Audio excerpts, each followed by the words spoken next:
Hello, Hello, everyone. everyone. Oh, Hi, Priscilla. Hi, Katie. How are you? hello, Hi. Bruno. Yeah, so we've come to the continuation of BrELT Elf Week. Um, Tonight we have the pleasure of having Katy Simpson as our speaker, and there's more to come. Over to you, Priscilla. Hello, everyone. Good evening, good afternoon, good morning, Katie. Good morning. I'm going to introduce you to Katy Simpson.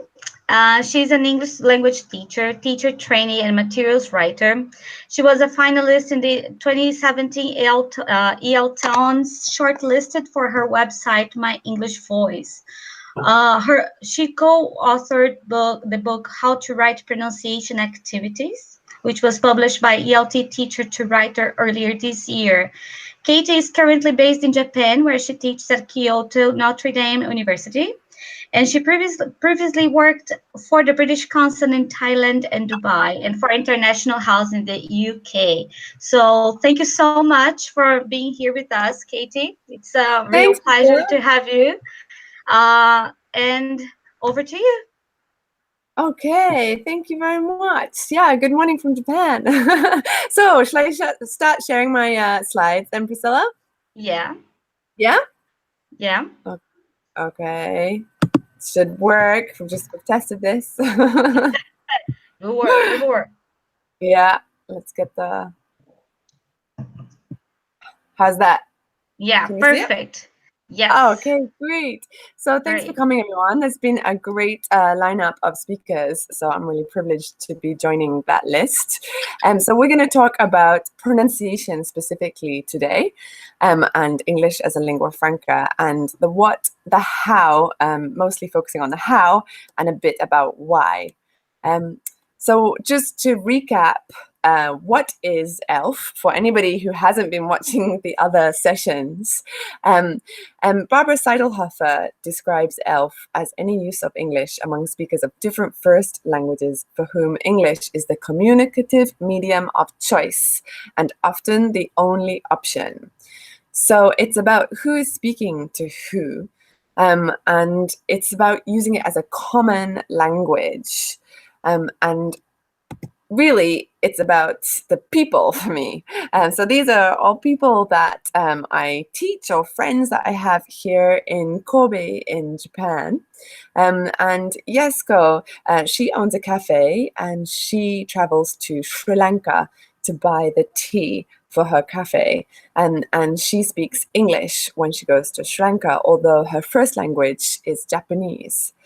And Atsushi does a lot of business with Latin America, and he uses English also because he doesn't speak Spanish or Portuguese.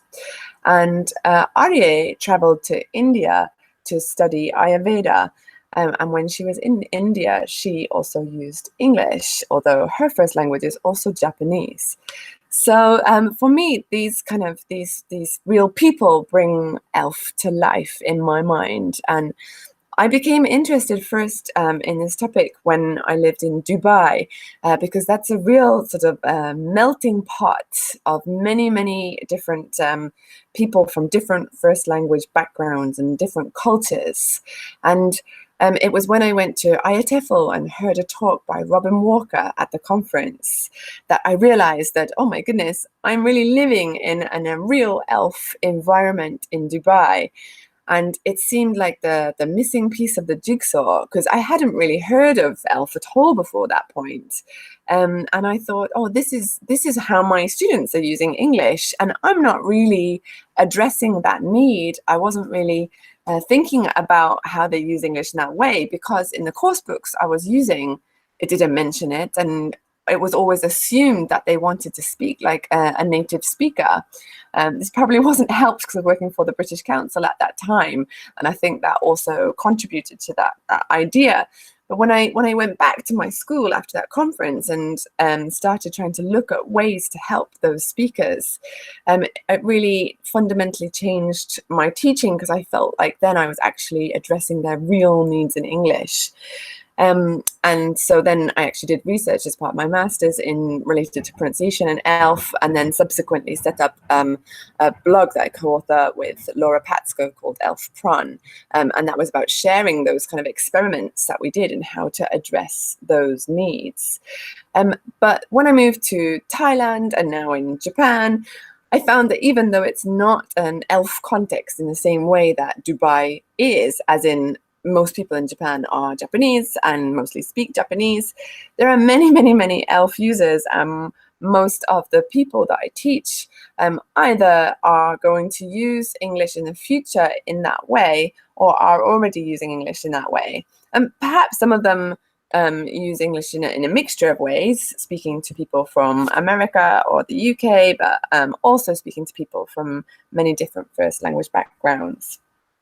So what does that mean for pronunciation? How do we know which features of pronunciation are the most relevant for users of ELF? And it's really pronunciation that has always interested me the most. And I think for me, that's partly because my students are mostly using English in a spoken way, and it's pronunciation then that becomes quite obvious in terms of leading potentially to communication breakdown. You can learn huge lists of vocabulary, study lots and lots of grammar, but if you can't say it in a way that somebody else can understand, it doesn't matter how many words you know. So for me, it seemed like sort of like this superpower in English language teaching that really could potentially stop somebody from being understood, but could also really help somebody to improve their ability to communicate in international contexts. And so I got reading Jennifer Jenkins' book, The Phonology of English as an International Language. And some of you already might be familiar with her work if you've been watching the other sessions in this fantastic festival that's going on at the moment. And Jennifer Jenkins did research into intelligibility and what causes communication breakdown. When we say intelligibility, it's kind of a tricky term that needs a lot more research into what that actually means. But for the purposes of this talk, I'm using it to mean clear speaking, whether the other person can understand you, whether you are intelligible to your interlocutor, to the person that you're communicating with. So you can see already that that's kind of tricky because it's not necessarily fixed whether you are clear. It can change depending, person to person, depending on the interaction. But I also think that's what's really exciting. It's about the actual communication that's happening. So Jennifer Jenkins' research in that study, she took pairs of speakers. For anybody who's not familiar, and she actually recorded the communication that happened. They had a communication task, so they were actually trying to achieve something, not just sort of chit-chatting. And she looked at the reasons why communication broke down, and she categorized those reasons. And when communication broke down because of pronunciation issues, she then categorized that further and looked at which features of pronunciation cause the most problems for communication, for intelligibility. And this helped her to draw up a list of priorities. And this was called the Lingua Franca core in this book. And she stressed that this was by no means like the end of the story. And she stressed that other people needed to repeat her study, that more work needs to be done. And so this is a really interesting area of research if you're looking for something to study yourself, is about what actually for your specific students as well is key for intelligibility. So we're going to look a little bit more closely now at what the Lingua Franca core entails. So here are the features of pronunciation that her data suggested are really important for maintaining intelligibility, for making somebody clear to the person they're speaking with. So most consonant sounds were found to be important. So if if, for example, I'm teaching in Japan, I'm sorry, I'm not as familiar with Brazilian Portuguese. So some of the examples I give might be from Japan, and you're going to have to try and imagine your own students as well. I hope that's okay. So, for example, here, r and l can be tricky for some students. And if somebody says right when what they mean is light, this could cause communication breakdown. Often, obviously, there's context, and context helps us to understand. So it's not to say that if somebody says right when what they mean is light, that the other person definitely will not understand. But it could cause issues. So this is an area that we might want to prioritize in our pronunciation classes. Another feature that her data suggested was important is vowel length distinction. So it's keeping the contrast between short sounds like ship and a long sound like sheep, this it and e, and this difference. So again, if a speaker pronounced sheep when they meant ship or the other way around, then this could cause some kind of breakdown in communication. And consonant clusters was another area. So this is like the cr at the beginning of crisp, or the sp at the end. And it seemed from her data that if people deleted a sound, this was more damaging for intelligibility than if they inserted a sound. So, for example, walked, the kt at the end of walked. If somebody says walked and deletes the k sound, that's probably going to be more damaging than if they say walked. So same here with the example crown. If somebody says cown, it's probably going to be less clear, it seemed, than if they say crown and add in this kind of extra syllable. So that's something to consider, especially, for example, when I was teaching in the Middle East, this often came up, and because students often added in a sound, and myself included, some other teachers would try and correct that and say, no, it's not walked, it's walked. And it was after I started studying this area that I thought, oh, what if my attempts to help students actually makes them less clear? Because what if they really focus on not inserting that sound and then accidentally start deleting sounds? Am I actually making them less clear? So it's maybe something to think about with your students. So the last one here is a really important one, is nuclear stress. So that's focusing on the keywords in your communication. So this is not fixed in the language, but the speaker can choose which words they want to stress. So here we've got the example of, what did you eat for lunch? And of course, you might want to contrast things. So for example, what did you eat for lunch? Not you, Billy, but you. And that's up to the speaker. But that helps us to communicate our message.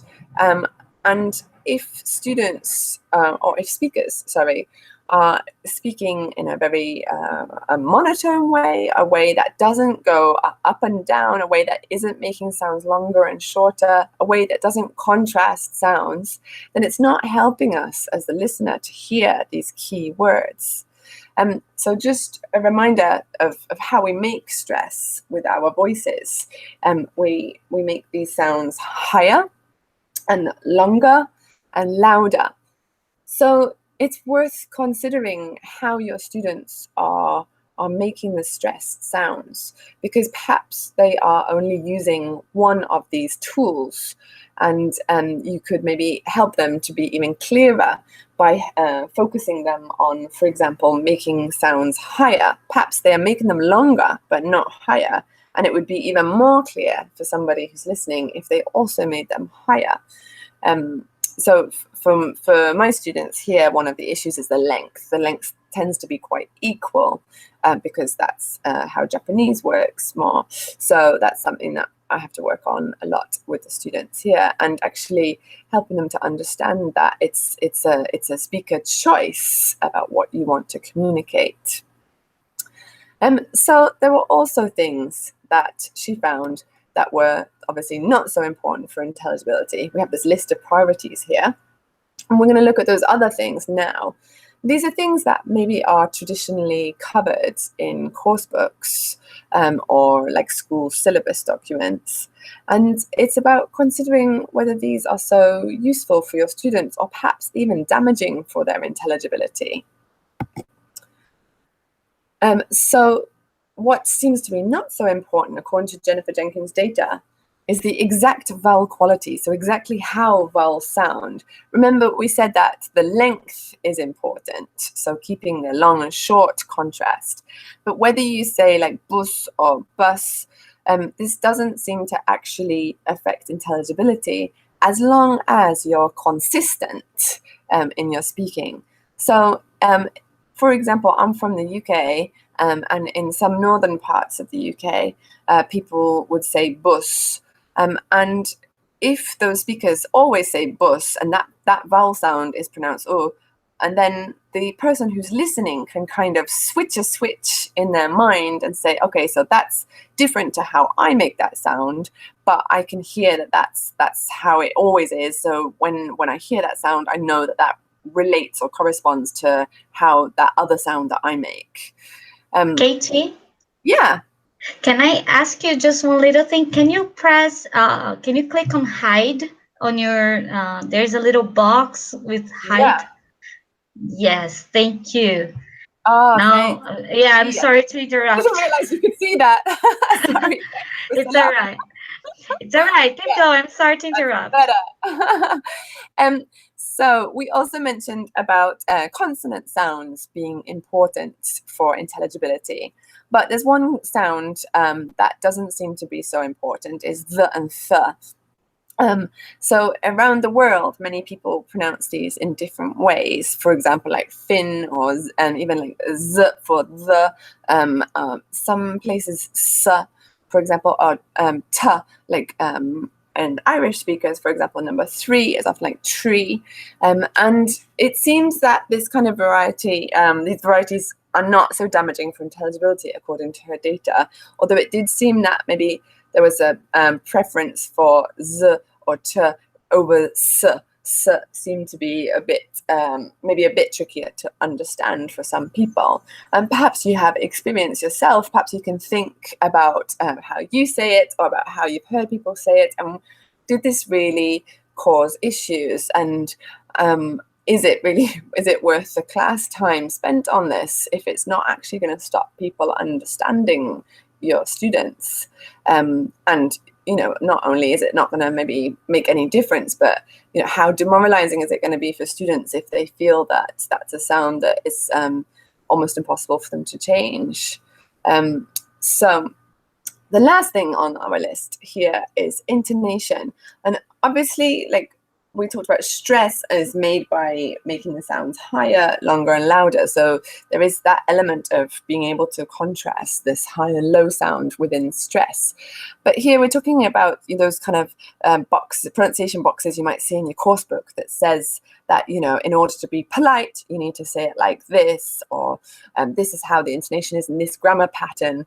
And it's the jury is still sort of out on this one, but it seems that that this is not that important, and there's been other research done since Jennifer Jenkins did her data set for that contributed to the Lingua Franca core, and it seems that this is not so important for intelligibility. And again, maybe think about the times that you've heard people speaking. Has this really stopped you understanding somebody or not? So we're moving now on to things that might damage intelligibility. So here are some things that you might find in your course book in the pronunciation section that actually might make people sound less clear. And when you think about the things that students sometimes complain about when they're listening to very fast speech, and they maybe say, oh, it sounds like the speaker's like eating their words. And so they find this difficult to understand, and then we work on helping them hear these things. And then and then maybe in the next lesson, or even the same lesson, we then focus on trying to make them sound the same, even though we've all agreed that it's really difficult to understand that person. And that was a real sort of light bulb moment for me, where I was thinking, what am I doing? Why am I trying to make my students deliberately sound less clear when they actually need to use English as a lingua franca in an international context, and clarity is extremely important. They're not trying to integrate within a specific speech community. So just a reminder of those students that we're talking about. Remember, I had this student who does her business, the cafe owner who buys tea in Sri Lanka. She is not trying to integrate, for example, within a community in the UK. She doesn't want to go and live in the UK. I think she might like to go on holiday there, but she doesn't want to live there. So she's not trying to become part of a community. That's a different sort of, a different kind of need. She's using English as a tool to communicate internationally. So what we've got on this list is vowel reduction, so making these weak forms of sound. So instead of I can, but I can dance, and shortening it. It's not to say that students don't need to know how to decode this. So it's not to say that we don't need to practice it in their listening. Students often really benefit from focusing on these sounds in their listening practice, but do we need to make them sound like that productively? Same with features of connected speech. So this kind of linking things, for example, like do you is like maybe sometimes shortened to ju by some speakers.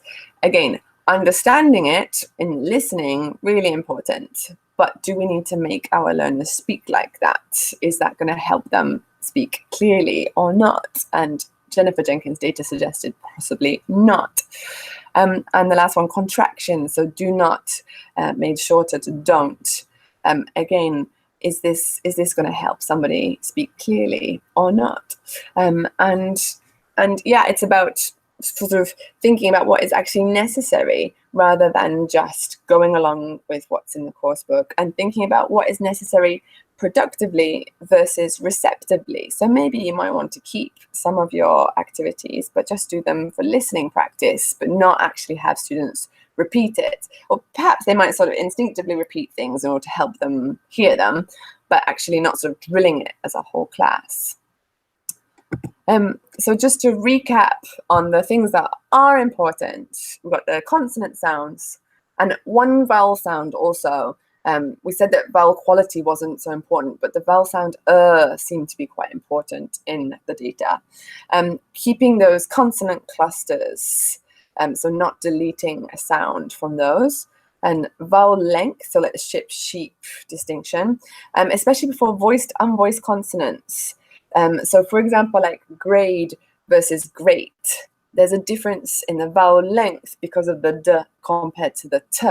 And so actually helping students to become aware of that vowel length difference is really important, and that's often not dealt with in course books. So that might be something you have to supplement your materials with.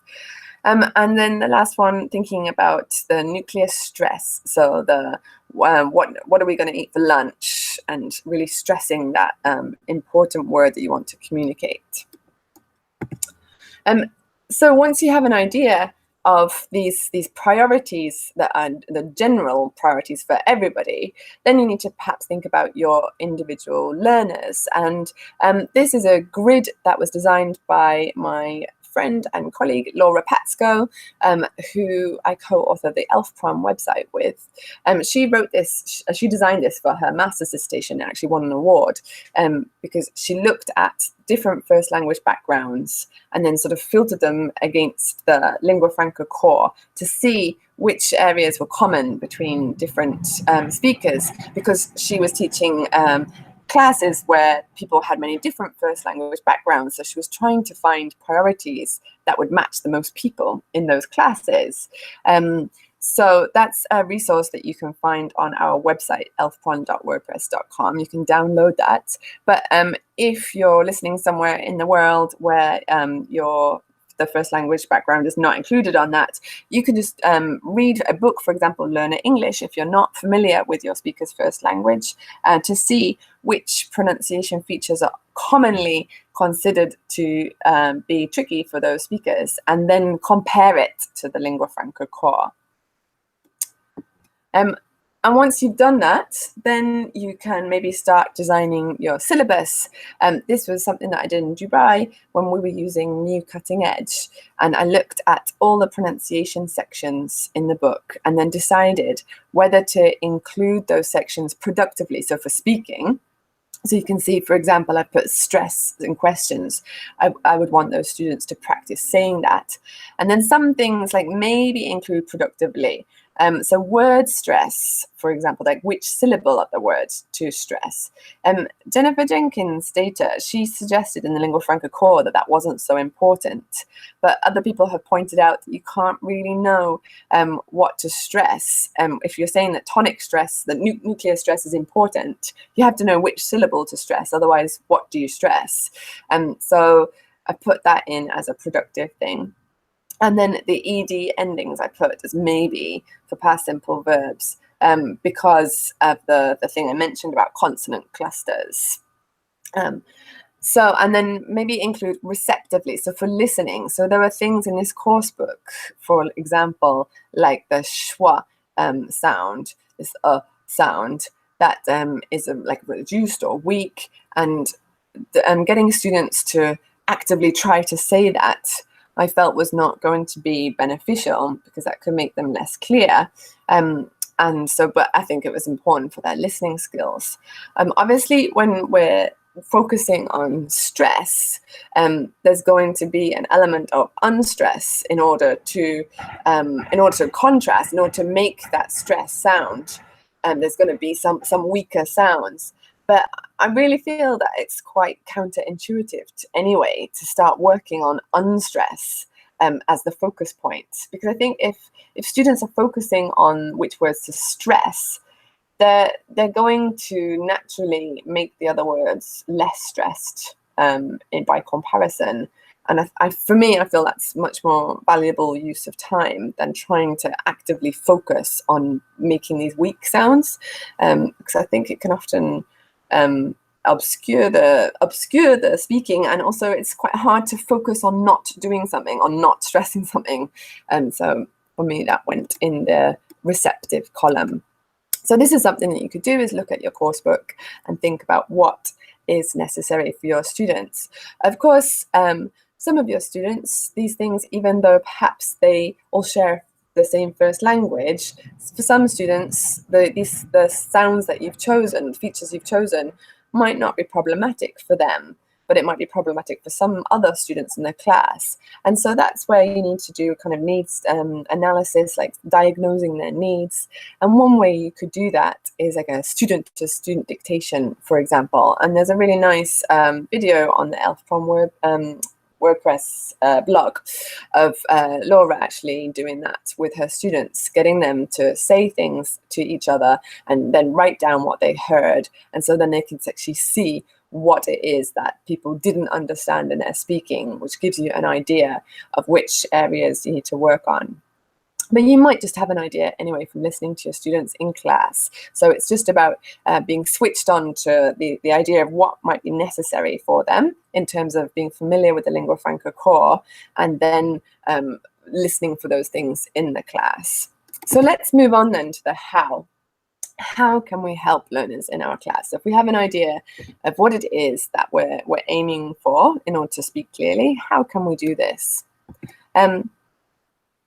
So we just talked then briefly about student-to-student dictation, and I think that's a really powerful way of raising learners' awareness of potential issues. This was something that I used in a Skype class that I did, where with three students of different first language backgrounds. So it's like a real ELF context, and each person had different words that I gave them depending on their first language background. So they were like tailored to those students. And then the students had to just simply read out these words and the other people had to type into the chat box on Skype of what they heard. So you can see there's no context to help here. So when we got the words in a sentence, it might be easy to know that the person meant road, even if they said load. But here, with no context, they're just relying on those individual sounds. And so that gives us a real clear picture of whether that person is speaking clearly or not. And it was just so exciting to hear one of the students. She wasn't this student. She was had another list of words, and she spoke Farsi. She was from Iran, and she'd always found v and w, the difference, really difficult. But then when she said the words on her list, the v, w words, and the other people typed into the chat box exactly what she had said, exactly the same as what was written on the piece of paper, she was so thrilled, and she was like, "Oh my goodness, you understood me! Wow, I thought that I had a real problem with this, but you understood me." So it's real concrete evidence of speaking clearly, and I think that's really powerful for students. So maybe that's something that you could even do in your classes, just a quick dictation activity to give students an idea of whether they're being understood. But really fun way of doing that is with this game from Mark Hancock's book, Pronunciation Games, which is full of really, really fun games. And I particularly like this one because you can reuse it with any minimal pairs. Minimal pairs being things like right and light, where just one sound changes the meaning of the word. So on the board, you need to write 2 columns of words. So for example, I would have, if I was working on R and L with my students, I'd have a list of L words like lock, rock. And so on the right-hand side would be a list of R words, lock, rock, clown on the left, and crown on the right. And I'd have maybe 6 or 7 words written up on the board, 6 or 7 pairs of words, sorry. And then you need to do an example with students. So make sure they know their left from their right, especially if you're working with children. And check that they know where these places are. So you're going on a journey to one of these cities.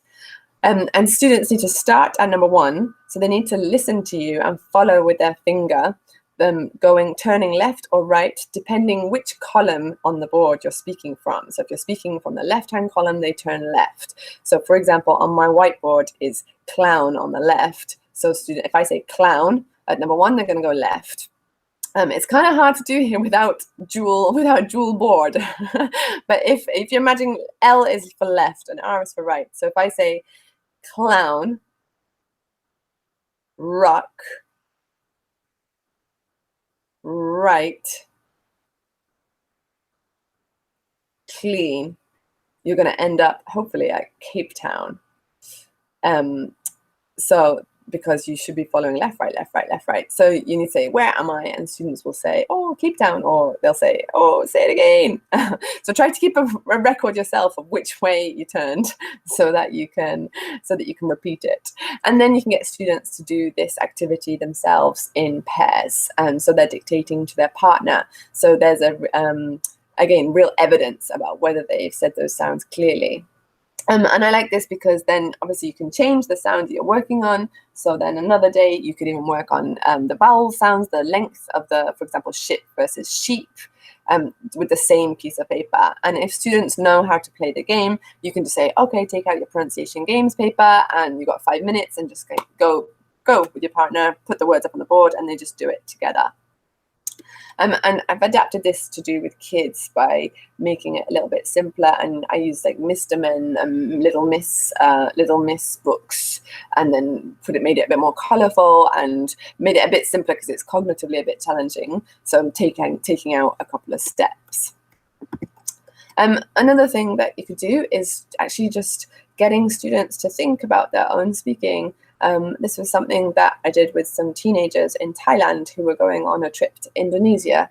And before they went, I just wanted them to think about their own speaking so they had some awareness of what it is that those Indonesian people might find difficult in their accents, because they were used to only speaking in class with other speakers of Thai.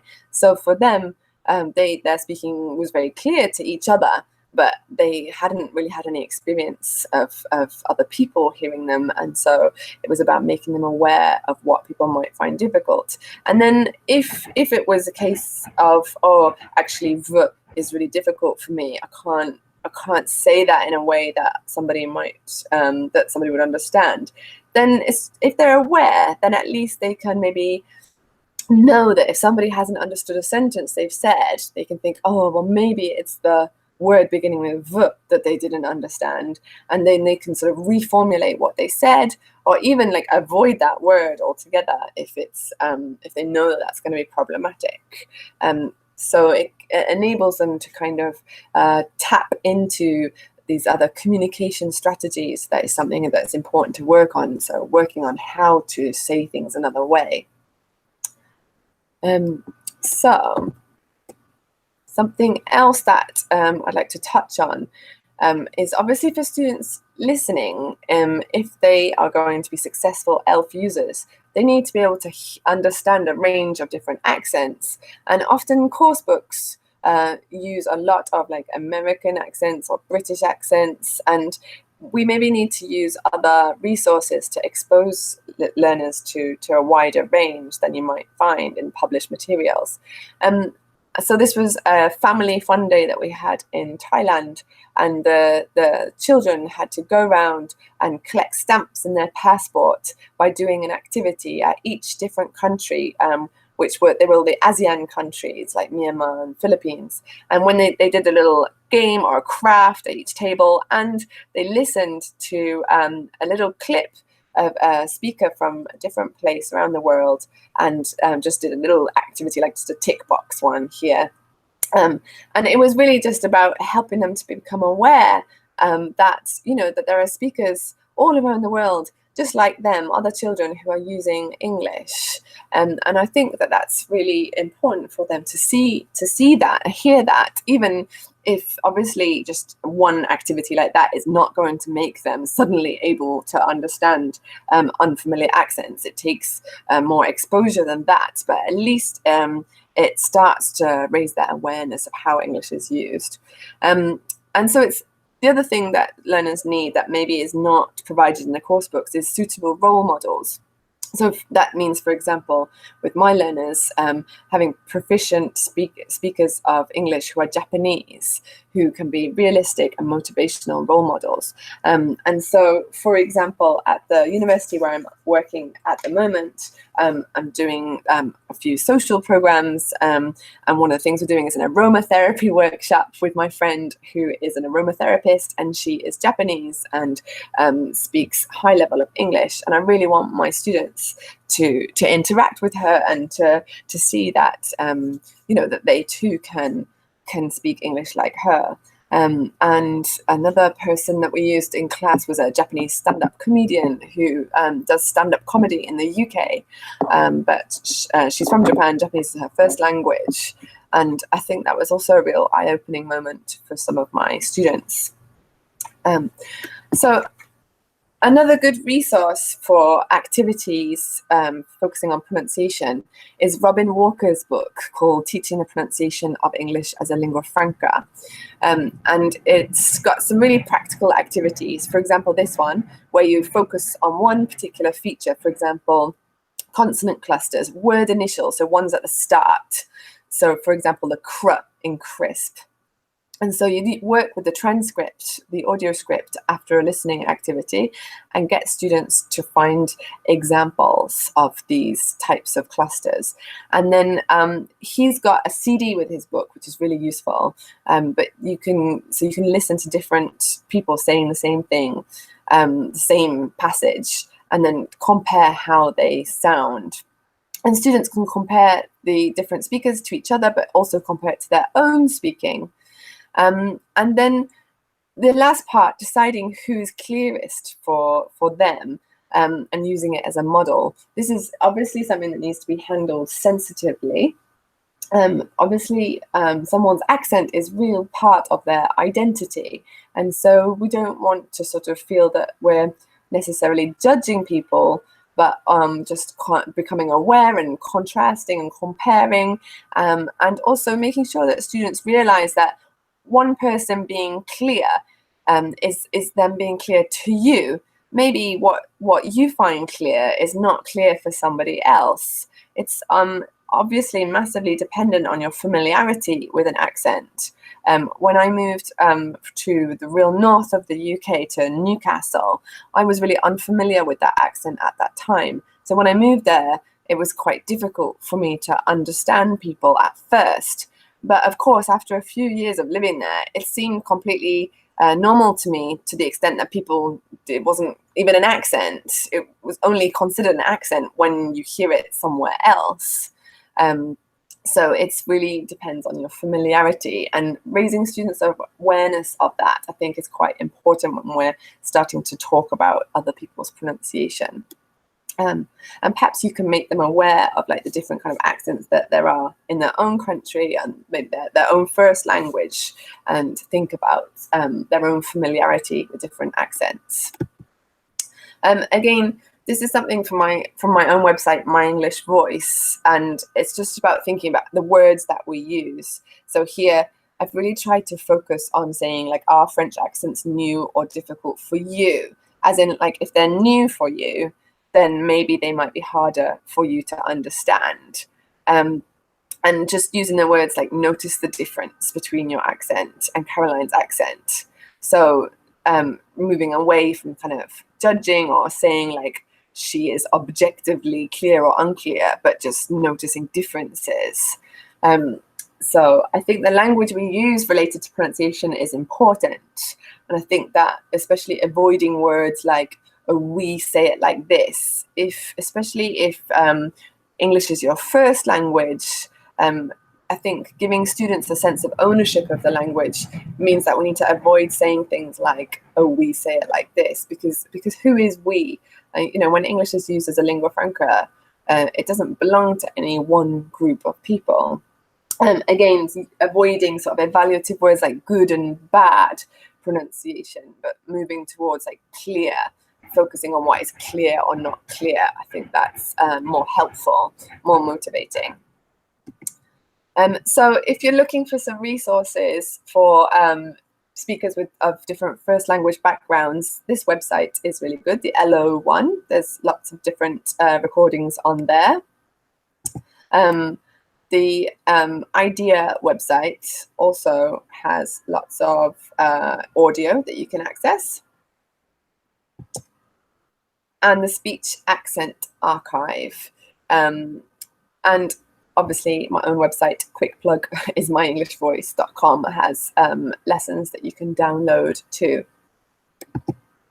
So why make these changes? Why bother? What are the benefits of addressing the needs of ELF users? I'm guessing if you're here listening to this talk that you're already interested in this area. So that's why I've left this till the end, in case we run out of time, because I think that a lot of people already can see that this is important. But I just wanted to quickly finish with telling you, why I think this is really valuable.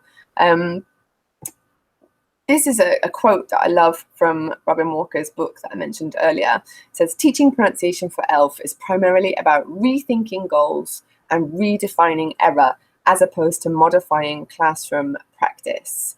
So what this means for me is that it doesn't take a lot of effort or a lot of changes to meet the needs of these learners. You don't need to completely throw out your course book, throw out your syllabus. You just need to be a bit more critical maybe in how you use those materials, and then maybe leave out some things and maybe supplement with a few other things. But it doesn't take massive change, and I think that's really important. And it's not about. There's often this sort of misconception that I'm gonna teach ELF. I'm gonna teach them how to speak ELF, and ELF itself is not a variety of language, as we talked about earlier. It's the way that people use language. It's when English is used as a lingua franca, as a common tool between people. So it's not about teaching a whole new thing. It's just thinking about how people are using English and then addressing that need. So I think for me, one of the first reasons that it's that we should do this, we should think about the needs of ELF users, is that it actually isn't that difficult. It doesn't take that much effort. Which is always a bonus for teachers who are generally time poor. But I think this quote is my all-time favorite quote. It's by Witten, and this photo was taken at the ELF Center at Tamagawa University in Tokyo, where they have a whole center dedicated to helping their learners use English as lingua franca. So it says, real proficiency is when you're able to take possession of the language, turn it to your advantage, and make it real for you. So it's about giving ownership of English to our learners. And for me, this is so important because it's so motivating. And especially in a context where students maybe aren't sure why they're learning English. In Japan, there's a system where there's these assistants in the language classroom in schools, where the assistants come over mostly from the United States. And I feel that if we're constantly giving students the message that, English belongs to a country like the United States, here is the English speaker who's come into your classroom, it creates this kind of distance. And it's like, well, if I'm not going to go to the US, if I'm not interested in the US, then what's the point in studying it? It's something that's so alien and so distant to me. But I feel like it's so much more motivating if students can see that, oh, wow, everyone uses English in this way, and to have some idea of how they might grow up. Also, if you're talking about children, how they might grow up to use English. And so, exposing them to these role models and talking about people who who use English in their work life. And I just think that's much more motivating. And ultimately, we're teaching English to help students to use English, right? It's not just to study about English, not to just talk about English, but actually to use it. And ELF is all about using English to communicate as a communication tool. And for me, that's really what English is all about. And even if you don't know how your students are going to be using English in the future, statistically speaking, they are likely to use it as a lingua franca. So I think it's important that that we all consider those needs. And unless you have a group of students where that their main aim is to go and live in a specific speech community, for example, somewhere in Australia, and that you're preparing them to live in Australia, that is a different need. But I'd say for the majority of cases, students are likely to use ELF. So I hope that this has given you some thought about how you could address those needs in your classroom. So thank you very much for joining us. And just a quick plug for the book that Laura and I wrote that we're really proud of. And we're really grateful to ELT Teacher to Writer for giving us that chance. And there's my Twitter handle and my email. So please do get in touch. And hopefully now we've got plenty of time for questions. Priscilla, are you still there? Hello. Hi. We're here. Hi, Bruna. Hello. So, that was a very enlightening talk. I loved it. What about you, Bruna? Yeah, indeed. The way you worked with pronunciation was very, very nice. I'm ready to apply some of the tips you mentioned now. Oh, thanks. That's great, Bruna. Cheers. So, do we have any questions, Priscilla? I don't see any questions from the YouTube comments. Okay. But I do have a comment that I actually mentioned in my talk as well, and I heard it in some other talks. And your talk made it really clear that ELF is not there is a misunderstanding that ELF is everything goes, and you made it really clear that's not what it means. And I really loved your talk. So can you say a little about how about this misunderstanding about ELF being ELF means that everything goes and you can accept everything. Have you heard that before? Yeah, definitely. It's definitely a criticism that is leveled at people and saying, oh, it's just, somehow like substandard variety of English. And I think that hopefully I've shown that it's very much not the case, and that if somebody says like r instead of l or l instead of r, that can cause communication breakdown, and that's a very specific detail. That is something that we need to work on in class. It's not about saying that pronunciation doesn't matter. It's about saying actually it's really, really key, and that maybe we don't even give enough time to pronunciation in class, and that's something that we can work on with our students to help them to be clearer. And I think it's really unfair when people say that, because actually a lot of it, if you actually read the literature, actually read the things that Jennifer Jenkins wrote, and it's a really accessible book, then it's really like detailed. It's not wishy-washy. It's really specific. Yeah, I agree. We do have a question. It's from Natalia, one of our speakers. She also spoke about ELF yesterday. This week, yeah. And she wants to know. So recently on BrELT, we discussed the embarrassment Brazilians feel with Brazilian celebs speaking English with an accent. So have you ever done that French celeb exercise with people of that nationality, or Japanese celebrities with the Japanese?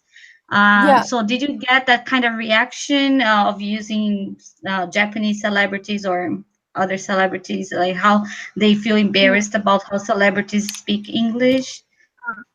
Yeah, I think it's a really important point that there's a lot of like emotional factors when it's related to pronunciation. And like I mentioned, it's part of somebody's identity. So we do have to be really careful.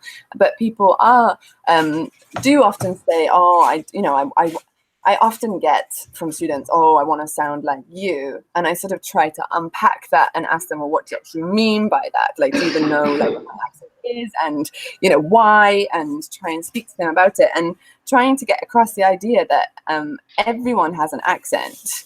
It's not that one person doesn't have an accent. It's just that it's a different accent to yours.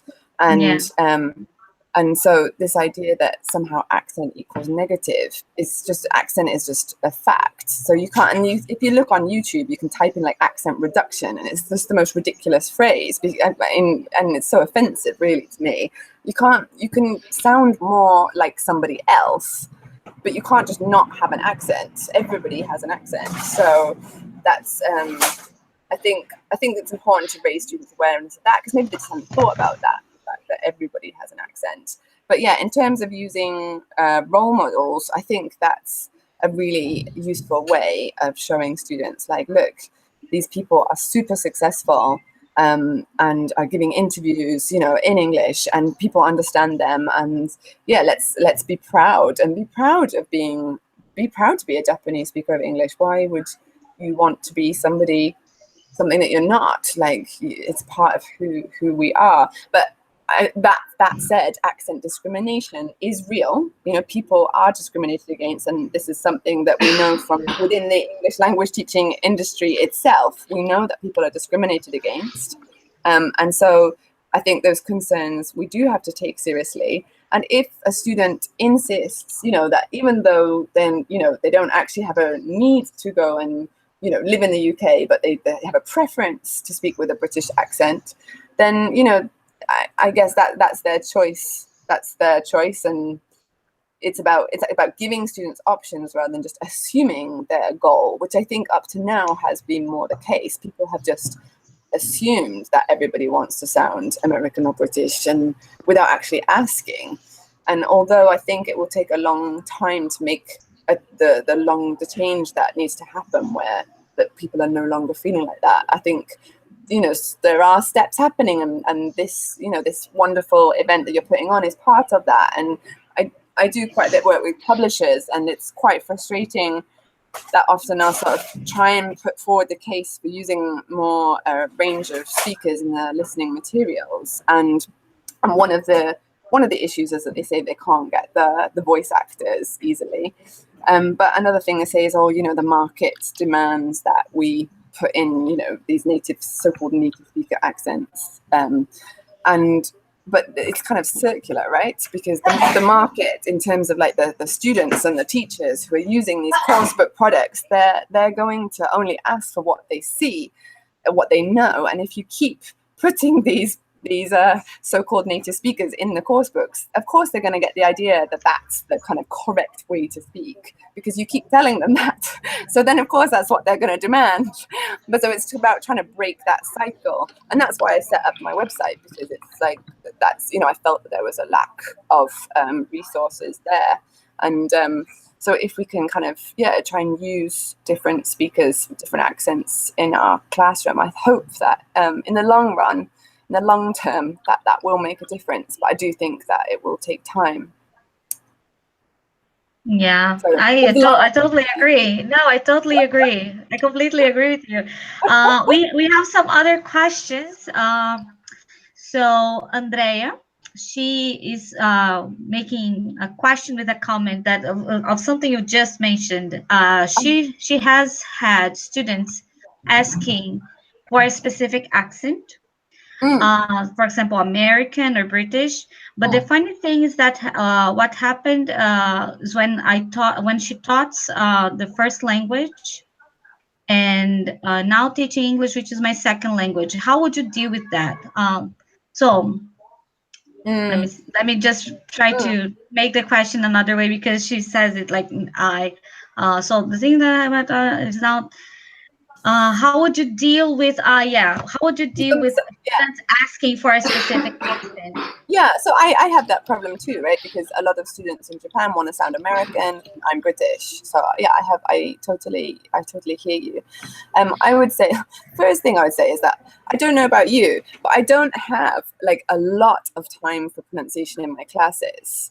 And from speaking to teachers, I don't think everybody is doing pronunciation every class.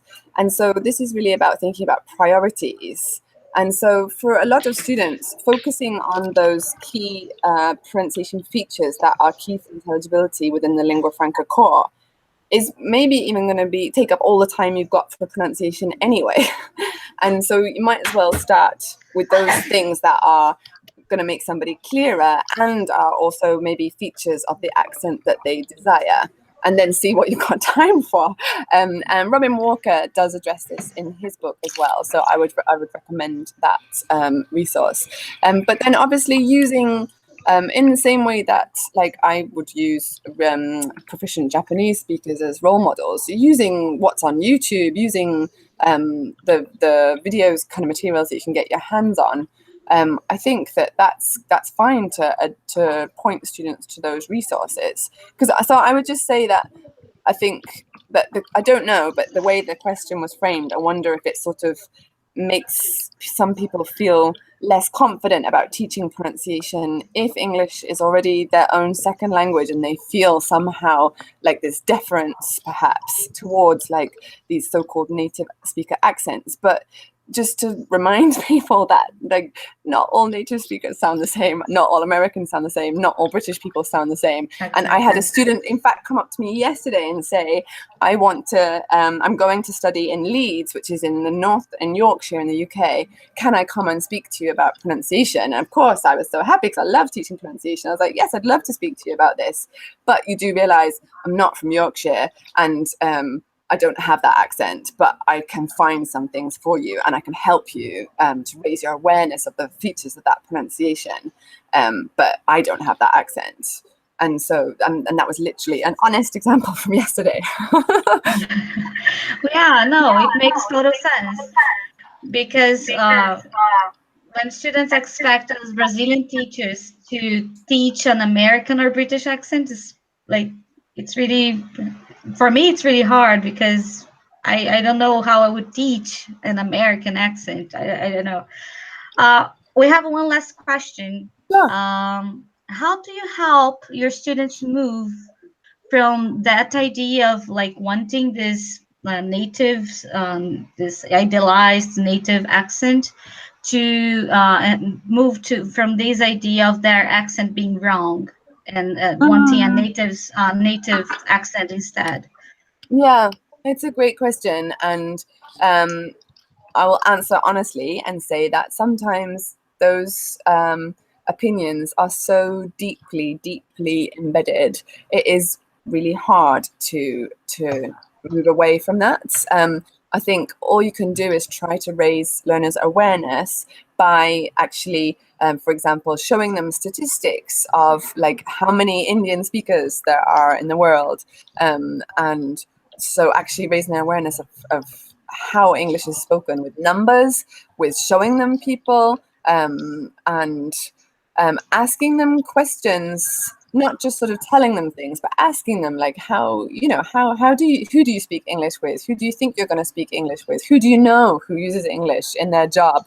And so trying to sort of get them to come to an understanding rather than trying to force these ideas on them. I think when I first learned about this topic, I was so enthusiastic that maybe sometimes I was maybe a bit too forceful, and sort of come to realize now over time that that it's no surprise that students have these opinions, because the course books that they're using are so full of these opinions, and they've used these course books for so many years. Yeah. It's not their fault, and so it's just about sort of trying to ask a few questions, plant a few seeds, and I think that it's maybe like a ripple effect, that if we all ask these questions over time, that slowly these kind of opinions generally might shift. But I would just say, don't get disappointed if you go through all of these steps and your students turn around and say, yeah, but I still want to sound British, or I still want to sound American. And I mean, that still does happen, I'm afraid, but don't let it put you off, because we as teachers, we're gonna interact with many students in our life, and especially if you're teaching children, you have the real privileged position to really plant some important seeds that are going to stay with them for life. So please don't get disheartened, and reach out to other people who are doing this kind of work, and and join in events like this. Yeah. So this was the last question. I just want to thank you again, Katy, for this really wonderful talk, very enlightening. I think everybody enjoyed it a lot, and they will be really happy to watch it again over and over, because it was really, really clear. And I don't think there are any questions about how important ELF is now for pronunciation teaching or for teaching in general. So thank you so much for the talk. Thank you, Priscilla. Cheers. Thank you very much, Katy. It was wonderful. Thanks, Bruna. Have a lovely weekend. You too. Bye. Good morning. Yeah, I can wake Have up a now. good day. Have a good day. Wonderful. So in a few hours, we have another webinar, right, Priscilla? Yeah, at 10, we have Michele Ocrisiano, that's going to talk about translanguaging and ELF. So stay tuned. Going to be really interesting. So I hope you all enjoy the next talk as well. Yeah, so we'll be back soon. Bye bye, everyone. Bye bye. Bye.